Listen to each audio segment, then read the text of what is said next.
नमस्कार. आकाशवाणी औरंगाबाद केंद्राच्या बातमीपत्रात मी राजश्री पोहेकर आपलं स्वागत करते. ठळक बातम्या.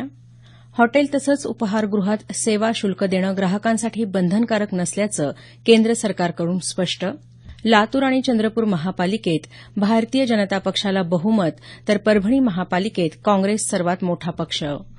राज्य सरकारी कर्मचाऱ्यांच्या महागाई भत्त्यात 7% वाढ आणि 97व्या अखिल भारतीय मराठी नाट्य संमेलनाला उस्मानाबाद इथं प्रारंभ. आता सविस्तर बातम्या.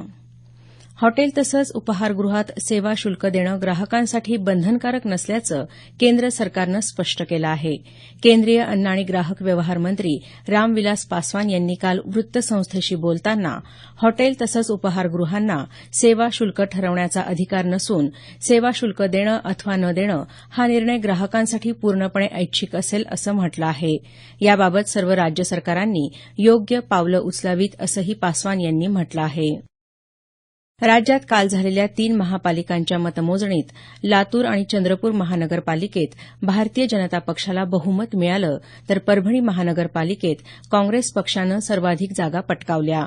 परभणी महापालिकेच्या 65 जागांपैकी 31 जागा काँग्रेसनं जिंकल्या असून सत्ता स्थापनेसाठी आवश्यक बहुमताचा आकडा गाठण्यासाठी अवघ्या 2 जागांची आवश्यकता आहे. राष्ट्रवादी काँग्रेसनं 18, भाजपनं 8, शिवसेनेनं 6 तर 2 जागांवर अपक्ष उमेदवार निवडून आले आहेत. या निकालाबाबत अधिक माहिती देत आहेत आमचे वार्ताहर.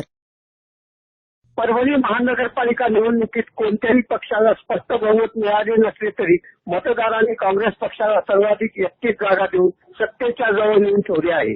काँग्रेस पक्षाने मिळवलेले यश म्हणजे कार्यकर्त्यांच्या विश्वासावर मतदारांनी केलेले शिक्कामोर्तब असल्याची प्रतिक्रिया काँग्रेसचे जिल्हाध्यक्ष सुरेश वरपुडकर यांनी व्यक्त केली. परभणीहून विनोद कापशीकर, आकाशवाणी बातम्यांसाठी. लातूर महापालिकेत भाजपनं पहिल्यांदाच बहुमत मिळवलं. महापालिकेच्या 70 जागांपैकी भाजपनं 36 जागा जिंकत स्पष्ट बहुमत मिळवलं. काँग्रेसला 33 तर राष्ट्रवादी काँग्रेसला 1 जागा मिळाली.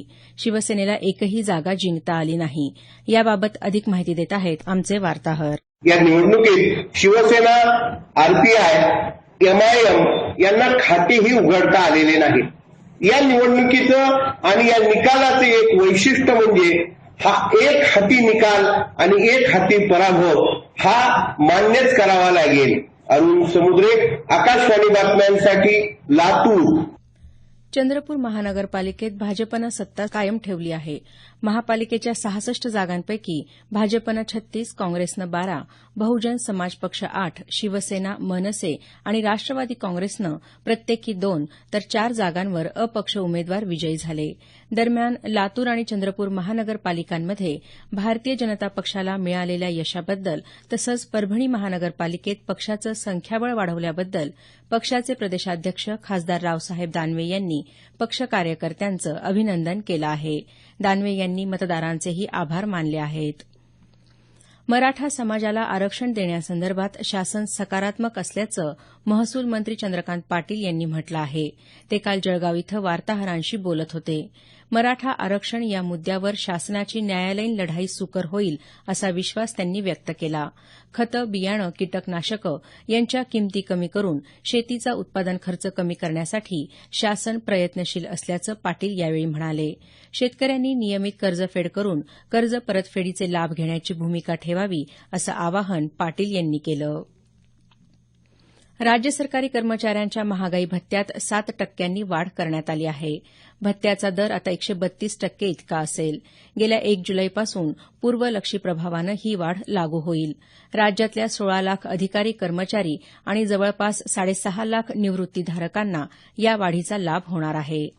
हे बातमीपत्र आकाशवाणीच्या औरंगाबाद केंद्रावरून प्रसारित केलं जात आहे. आमचं हे बातमीपत्र newsonair.com या संकेतस्थळावरही उपलब्ध आहे. 97व्या अखिल भारतीय मराठी नाट्य संमेलनाला कालपासून उस्मानाबाद इथं प्रारंभ झाला. राज्याचे पशुसंवर्धन मंत्री महादेव जानकर यांच्या हस्ते या संमेलनाचं उद्घाटन झालं. याबाबत अधिक माहिती देत आहेत आमचे वार्ताहर. नाट्य परिषदेला मिळणारं अनुदान शासनानं वाढवून द्यावं, नाट्य व्यवसाय कलाकारांना घरं द्यावीत, अशा मागण्या नाट्य परिषदेचे अध्यक्ष मोहन जोशी यांनी यावेळी केल्या. त्यावर शासन सकारात्मक विचार करेल अशी ग्वाही पशुसंवर्धन मंत्री माधव जानकर यांनी दिली. नाट्य संमेलनाध्यक्ष जयंत सावरकर यांनी राज्यातली सर्व नाट्यगृह सरकार आणि स्थानिक स्वराज्य संस्थांनी नाट्य परिषदेकडे चालवण्यास द्यावी अशी मागणी केली. स्थानिक कलावंतांना व्यासपीठ उपलब्ध करून देण्यासाठी हे संमेलन संस्मरणीय ठरेल असा विश्वास स्वागताध्यक्ष आमदार सुजितसिंह ठाकूर यांनी यावेळी व्यक्त केला. देविदास पाठक, आकाशवाणी वार्ताहर, उस्मानाबाद. या उद्घाटन सोहळ्यापूर्वी नाट्यदिंडी काढण्यात आली. पारंपरिक वेशभूषेत सहभागी झालेल्या नागरिकांसह विविध सामाजिक संदेश देणारे चित्ररथ नागरिकांचं लक्ष वेधून घेत होते. या संमेलनात आज स्थानिक कलाकार लोककलांचं सादरीकरण करणार असून विविध एकांकिकांसह संमेलनाध्यक्षांची प्रकट मुलाखत घेतली जाणार आहे. प्रधानमंत्री पीक विमा योजनेची प्रभावी अंमलबजावणी केल्याबद्दल जालना जिल्ह्याचे जिल्हाधिकारी शिवाजी जोंधळे यांना पंतप्रधान नरेंद्र मोदी यांच्या हस्ते प्रधानमंत्री पुरस्कार देऊन गौरवण्यात आलं. काल नागरी सेवा दिनी नवी दिल्लीत हा पुरस्कार वितरण समारंभ झाला. लोकप्रशासनात उत्कृष्ट आणि नाविन्यपूर्ण काम करणाऱ्या नागरी सेवेतल्या अधिकाऱ्यांना दरवर्षी प्रधानमंत्री पुरस्कार देऊन गौरवण्यात येतं. मुंबई इथं या दिनानिमित्त आयोजित कार्यक्रमात नांदेडचे जिल्हाधिकारी सुरेश काकाणी यांना राजीव गांधी प्रशासकीय गतिमानता अभियानाअंतर्गत उल्लेखनीय कार्य केल्याबद्दल मुख्यमंत्री देवेंद्र फडणवीस यांच्या हस्ते गौरवण्यात आलं. औरंगाबाद जिल्ह्याच्या पैठण तालुक्यात वरवंडीच्या जिल्हा परिषद शाळेतले सहशिक्षक भरत काळे यांचाही मुख्यमंत्र्यांच्या हस्ते गौरव करण्यात आला. 11व्या नागरी सेवा दिनानिमित्त काल औरंगाबाद जिल्हाधिकारी कार्यालयात विशेष कार्यक्रम घेण्यात आला. उत्कृष्ट काम करणारे अधिकारी कर्मचारी यांचा विभागीय आयुक्त डॉ पुरुषोत्तम भापकर यांच्या हस्ते सत्कार करण्यात आला. औरंगाबाद इथल्या नालंदा प्राथमिक आणि माध्यमिक विद्यालयाच्या 2 मुख्याध्यापकांसह एका सहशिक्षकाला 10,000 रुपयांची लाच घेताना लाचलुचपत प्रतिबंधक विभागानं काल अटक केली. शालेय पोषण आहाराचं बिल मंजूर करून देण्यासाठी ठेकेदाराकडे प्रत्येकी 6,000 रुपयांची मागणी केली होती. ठेकेदाराकडून ही रक्कम घेणाऱ्या सहशिक्षकासह या दोन्ही मुख्याध्यापकांना अटक करण्यात आली. हिंगोली जिल्ह्यात सेनगाव इथं गर्भपाताची बेकायदा औषधं बाळगणारा व्यावसायिक महेश जेथलिया याला न्यायालयानं 4 दिवसांची पोलीस कोठडी सुनावली आहे. सुमारे 2 आठवड्यांपासून फरार असलेल्या जेथलिया याला गुरुवारी रात्री अटक करण्यात आली होती. हैदराबाद औरंगाबाद पॅसेंजर रेल्वे गाडीचं इंजिन आणि 3 डबे गुरुवारी मध्यरात्रीच्या सुमारास आंध्र प्रदेशात विकाराबादजवळ रुळावरून घसरले. या अपघातात सुदैवानं जीवितहानी झाली नाही. मात्र काही गाड्यांच्या मार्गात बदल करण्यात आला असून काही गाड्या अंशतः तर काही गाड्या पूर्णतः रद्द करण्यात आल्या आहेत. सांगली जिल्ह्यात मिरज पंढरपूर महामार्गावर वाळूच्या ट्रकवर मिनी ट्रॅव्हल्स बस आदळून झालेल्या अपघातात 6 जण ठार तर 12 जण जखमी झाले. काल पहाटेच्या सुमारास हा अपघात झाला. औरंगाबाद पुणे मार्गावर गंगापूर फाट्याजवळ खासगी बस आणि कंटेनर यांच्यात धडक होऊन बस चालकासह 2 जण जागीच ठार झाले तर 17 जण जखमी झाले. नादुरुस्त कंटेनरवर भरधाव बस मागून धडकल्यानं हा अपघात झाला.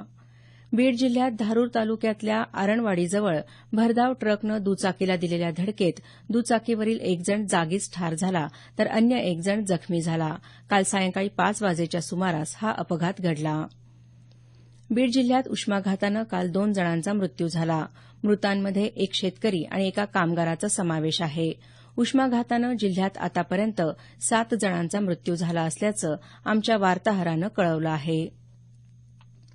नांदेड जिल्ह्यात प्रधानमंत्री ग्रामीण आवास योजनेसह इतर घरकुल योजनांअंतर्गत 15,523 लाभार्थ्यांना प्रशासकीय मान्यता देण्यात आली आहे.